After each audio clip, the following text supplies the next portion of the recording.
नमस्कार दोस्तों, मैं हूं सुशांत और आप देख रहे हैं जॉब प्रिपरेशन विद सुशांत। दोस्तों, ये मेरा बिल्कुल नया चैनल है जो मैं शुरुआत करने जा रहा हूं। इस चैनल के अंतर्गत मैं आपको एग्ज़ाम्स के कई सब्जेक्ट जैसे हो गया history, polity, economics, geography, physics, chemistry, bio, reasoning, current and also Lucent, क्योंकि लूसेंट बुक काफ़ी इंपॉर्टेंट है, बहुत मायने रखता है लूसेंट। तो किसी भी एग्ज़ाम की आप तैयारी कर रहे हो तो मैं आपको इन सारी चीज़ों में मदद करने जा रहा हूँ। और ऐसा नहीं है कि मैं आपको एज ए टीचर बता रहा हूँ, एज ए फ्रेंड मैं आपको हेल्प कर रहा हूँ थोड़ा बहुत, चाहे जो मेरी नॉलेज है, जो मैं पढ़ा हूँ, तो मैं उससे आपकी हेल्प कर पाऊँ।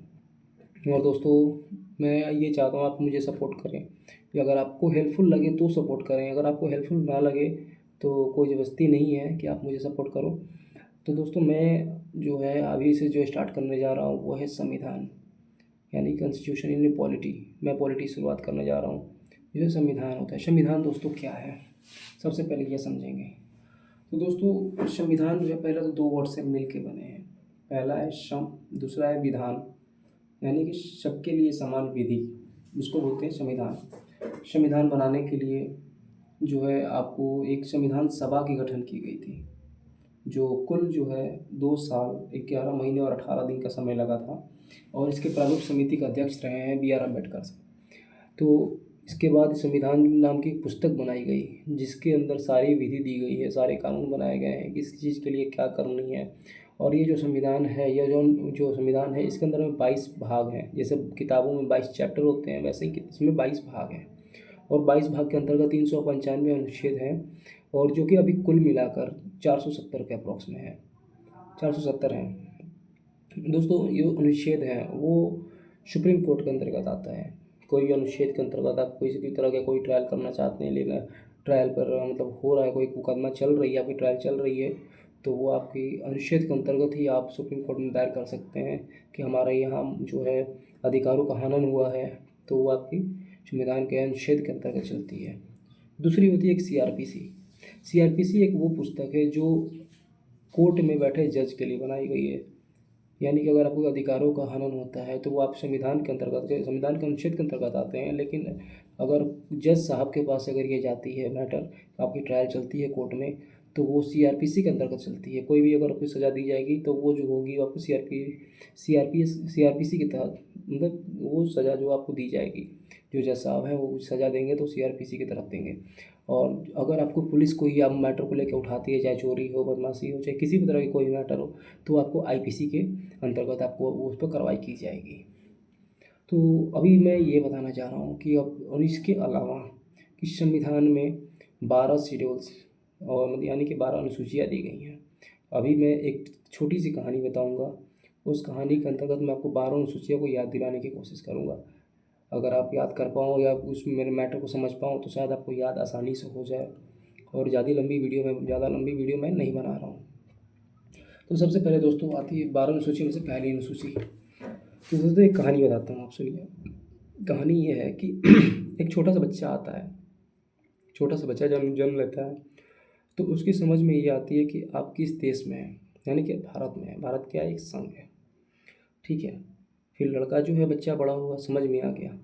बड़ा होते ही लड़का क्या करते हैं, पैसे के पीछे भागते हैं कि संघ है, ठीक है, सब कुछ है, मगर मुझे मतलब पैसे वैसे तो कुछ मिलनी चाहिए ना। तो पैसे कैसे दी जाती है सरकार के हिसाब से, वेतन के तौर पे। तो उसको वेतन मिल गया। जब वेतन मिला तो उसे बोला गया, वेतन भाई तुमको पैसा दे रहे हैं तो हमें कुछ तो चाहिए। तो अब मुझे तुम शपथ दो कि मैं पैसा लेके मैं गलत काम नहीं करूँगा, मैं जो करूँगा सही करूँगा, जितना मेहनत करूँगा मैं उतना ही पैसे लूँगा, एक्स्ट्रा पैसा नहीं लूँगा। तो अब शपथ दो। जब शपथ ले लिया, सब कुछ हो गया, तो लड़का ने सवाल पूछा कि सर शपथ तो ले लिए, लेकिन मैं अगर वेतन भी दिया जाए तो मैं किस पद पे हूँ, कौन सी सीट मुझे मिली है। तो उसे बताया गया कि चलो भाई तुम एक काम करते हो, राज्यसभा का सीट दे देते हैं। राज्यसभा का सीट वो ले लिया। राज्यसभा का सभी सीट उसको हाथ में मिल गया। तो उसके बाद क्या होता है कि उससे पूछा जाता है कि भाई तुम राज्यसभा सीट तो ले लिए, तो राज्यसभा सीट के बाद तुम ये बताओ, अभी तो ऐसा कंडीशन है कि तुम किस कास्ट से हो, ST SC से हो तो तुमको विशेष प्रावधान दी जाएगी, तुमको अधिक शक्तियाँ दी जाएगी, तो तुम्हें विशेष अधिकार दिया जाएगा अगर SC SC से हो तो बोला कि ठीक है, मैं SC SC से हूँ, जो भी हूँ। तो उसने बताया, ठीक है। तो उसके लिए SSC के लिए STSC के लिए उसने विशेष प्रावधान के लिए बारे में जानकारी रखा। जब उसके बारे में जब जानकारी ले लिया तो लेने के बाद क्या करता है, उसको बोला जाता है कि भाई एक काम करिए, आप पूरब दिशा में चले जाओ, ठीक है। भगवान सूर्य जी का अर्पण करो, जल दो। जल देने के बाद क्या होती है, जैसे ही सूर्य दादा का अर्पण करोगे, आप जल दोगे, तो क्या होती है, एक शक्ति, एक ऊर्जा आपको प्राप्त होती है। आपको शक्ति के अंदर मतलब आपकी कई शक्तियाँ विभाजित हो जाएंगी। पढ़ाई करने की अलग शक्ति दी जाएगी, हर चीज़ की अलग शक्ति। जैसे ही आप जल चढ़ाओगे सूर्य भगवान को सुबह उठ के, तो आपको जो शक्ति मिलेगी, ठीक है, तो आपकी शक्तियों के अंदर अंदर विभाजन हो जाएगा, आपकी एक समझ हो जाएगी, ठीक है। आपके अंदर मतलब एक ऐसी ऊर्जा प्राप्त होगी कि लगेगा कि हाँ मैं इस पद पे हूँ और मुझे ये शक्तियाँ हैं कि मैं ये कर सकता हूँ। जैसे ही जब आपने जो है शक्ति आपको मिल जाती है, तो शक्ति मिलने के बाद क्या होती है, आपको बोलने चालने की भाषा समझ में आता है, किससे कैसे बात करनी चाहिए, किससे कैसे बोलना चाहिए, आपको भाषा का ज्ञान होता है। जो भाषा का ज्ञान आपको हो जाता है, तो अगर आपके पास कोई समस्या लेकर आता है, भैया एक बात बताओ कि हमारी ज़मीन किसी ने हड़प लिया है, तो हड़पने के बाद मैं क्या करूं, तो आप जवाब देते हो भैया ज़मीन हड़प लिया तो आप कानून कार्रवाई करो। तो सर मैं नहीं कर सकता, इसलिए नहीं कर सकता क्योंकि उसमें ज़मींदार आदमी है।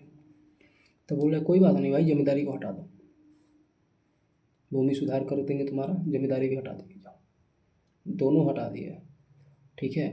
तो उसके बाद क्या हो गया, वो तो कर लिया, लेकिन इसके पास कॉल आने लगा कि भैया आप ज़मींदारी हटा दो आप, और ऊपर से क्या है कि आप मतलब भूमि सुधार भी कर दिए, तो एक काम करो, आप तो बहुत अच्छे आदमी हो, आप अच्छा जगह पे हो, काम करते हो, तो थोड़ा आप दल बदल लो।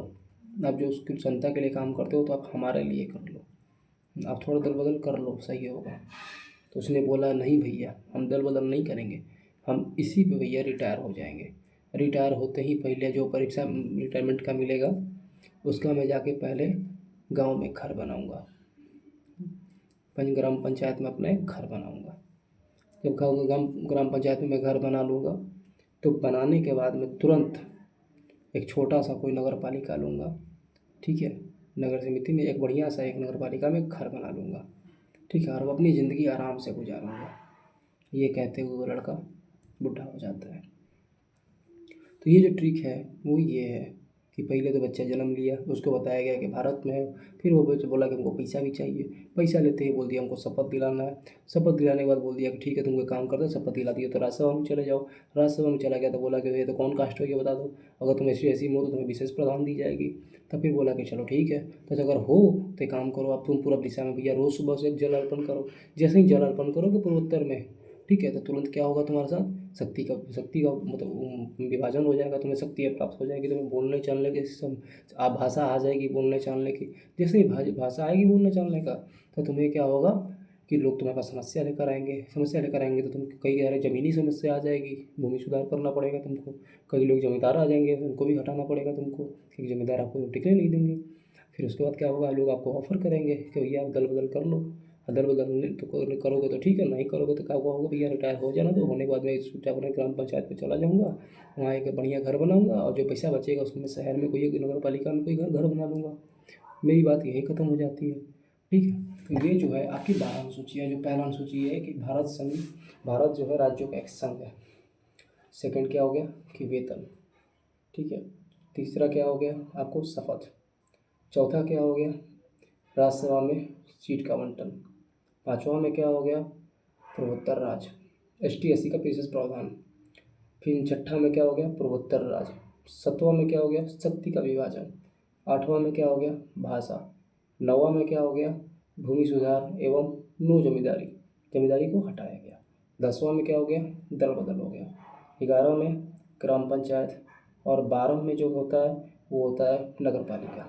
ये आपकी 12 अनुसूचियाँ हैं। शायद आप पढ़ पाओ, इसको आप सुन पाओ, 2-3 बार आप सुनोगे, कहानी को आप समझ में आ जाएगा, और आप आसानी से 12 अनुसूचियों को आप याद कर पाओगे, ठीक है। और ये जो शक्ति का विभाजन है, इसके अंतर्गत में 3-4 सूचियाँ आती हैं, ठीक है।